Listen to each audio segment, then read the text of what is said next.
Walls of Destiny. Part 1. Chapter 5. Ushemé's Midnight Meeting. As Milo approached the home of the village father, Ushemé saw him and called out through his window. "Milo," said Ushemé as he waved and ran down the stairs to greet them. "Milo, good to see you. I will be right down." With his uncanny ability to read the emotions of all whom he considered brothers and sisters, Ushemé knew Milo was troubled as soon as he opened the door. "Milo, it's Ellie, isn't it? Have you two had a fight?" "I wish it were so simple," said Milo as he looked around. "Can we go inside and talk?" Certainly. Come right in," said Ushemé. Hearing the urgency in Milo's voice, he quickly ushered him in and gave a quick look around before shutting the door. They went to the back room and sat. Ushemé folded his hands and intently looked at Milo, awaiting the news. "Ellie is not Ellie," began Milo. "You're referring to what the seer told you?" said Ushemé. "You know, Milo, Nepri, she, sometimes." "She's Alida Allende," shouted Milo, wringing his hands. Ushemé paused for a moment, trying to absorb Milo's pronouncement. "Alida, the missing princess of Westwood, you're telling me, is Ellie? This isn't. Are you sure of this?" he asked, his voice filled with doubt. "It is true. I can barely believe it myself," said Milo as he pulled out the letter and handed it to Ushemé. Ushemé took the letter and glanced at Milo before reading. He set the paper back down and stood. His hands still on the table spread out, he stared down at the letter and paused. He pulled himself back up and turned slightly with his fist under his chin as if in deep thought. "This is serious business, Milo. Very serious indeed. Stay in the vicinity of the walled city for now, but do what Raybor said." Ushemé strode over to his desk to get his jacket and cap. He collected a few other items around his house in a rush. "You were right in coming to me with this, but speak of it to no one else." After gathering the last of the items, he stood near the table where Milo had been sitting. "I know this isn't your fault, but it's quite possible that our next moves could affect all of Central Midlandia. I must go, but I will be back in a few hours. Just lay low for a while. At least until tomorrow." Milo walked back to his room at Captain Akir's, and after greeting Jack, went right upstairs, saying not a word to Akir, just as Ushemé instructed. He laid there and thought many things until finally he fell asleep. He went in and out of dreams the whole night. He saw himself with Ellie in the enchanted forest. "Ellie, it is getting dark," said Milo. "It is. Where's the trail?" she asked frantically. "I think we are lost," answered Milo. Their forest-induced bliss turned into panic as darkness fell. Horrible voices of the night creatures filled their heads. A large shadow darted behind a tree. They froze in their tracks. Slowly a great head emerged from behind the tree, followed by the rest of its body. It looked at them with its cold gray eyes. It was a massive wild dog. Its eyes turned from gray to red as it slowly stalked them. It opened its jaws and howled, at Londian, then it charged. "Oh no, Milo," gasped Ellie. Milo awoke in a cold sweat to the sound of Akir's voice. "Milo, quickly, come downstairs." As he picked up his head, he felt disoriented. He wasn't even sure what time of day it was. He even thought he may still have been dreaming. As he stumbled out of bed, he peered out the window. Judging by the position of the moons, he estimated that it was maybe an hour after midnight. Still dazed, he climbed down the stairs to see Joe, getting ready to leave. "What's going on?" asked Milo. "We need to leave," announced the captain, looking up at Milo. "We have been summoned to an emergency meeting." "A meeting? In the middle of the night? By whom? Why?" asked Milo, still wondering if he was dreaming.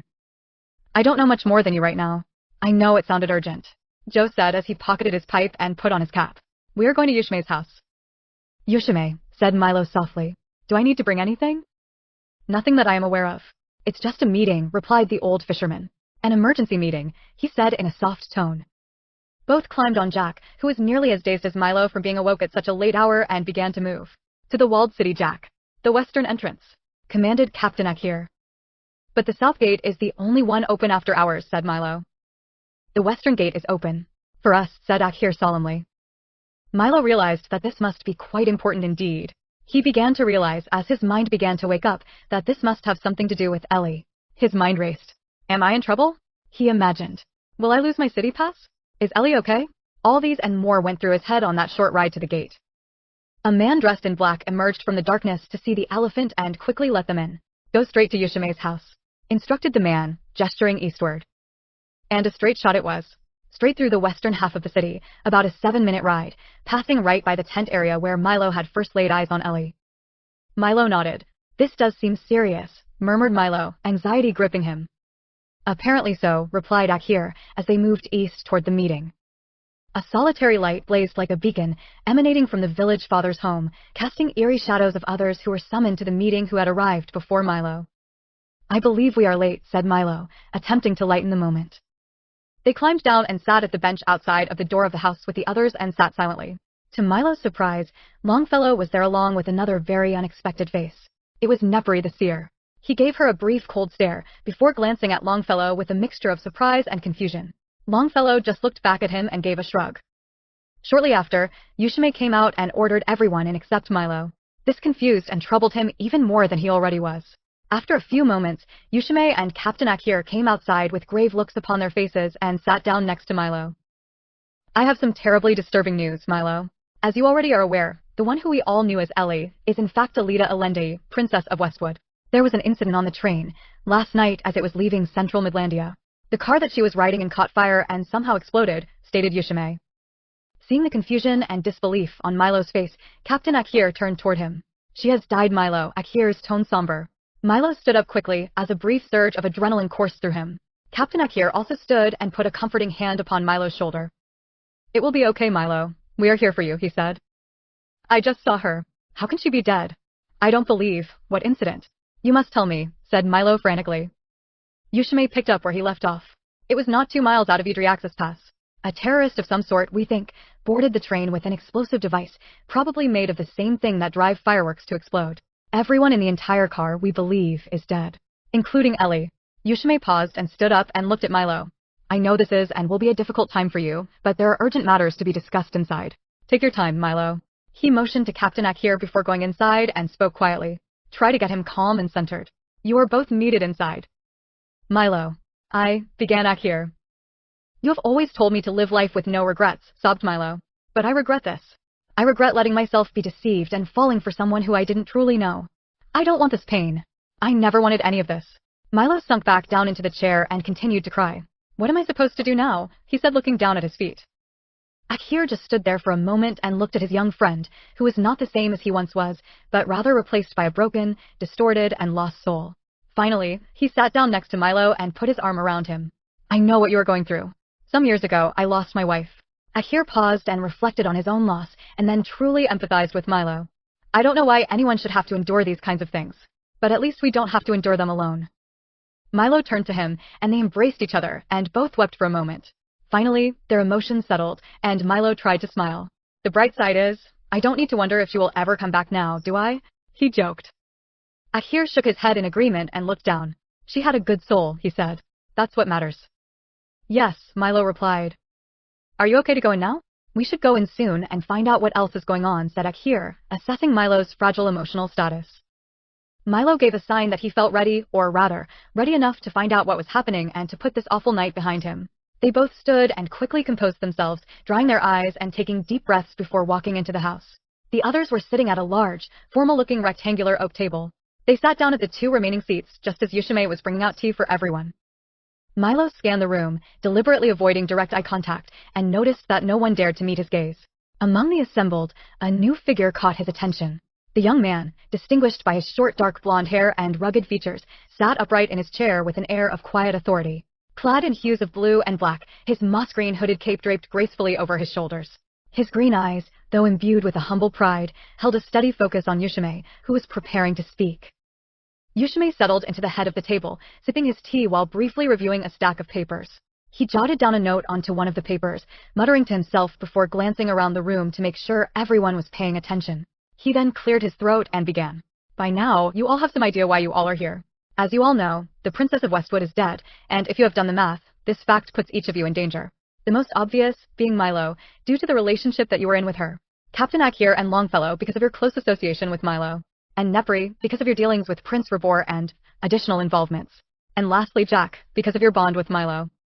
Everyone exchanged puzzled glances before seeing Jack's massive head and tusks nodding through an opened window. A brief chuckle broke out inside the room as Ushemé continued. It is a safe bet to say that Rabor will seek revenge. But to what extent and degree, we cannot yet say. His power is limited, but most certainly he will seek aid from his father. Beyond this, I do not know. I do know it is likely that he will send mercenaries to do harm. Are you suggesting that Wolflandia would wage war over the death of a princess who, by law, wasn't even supposed to be in these lands? And on top of that, there was nothing any of us could do to prevent her death?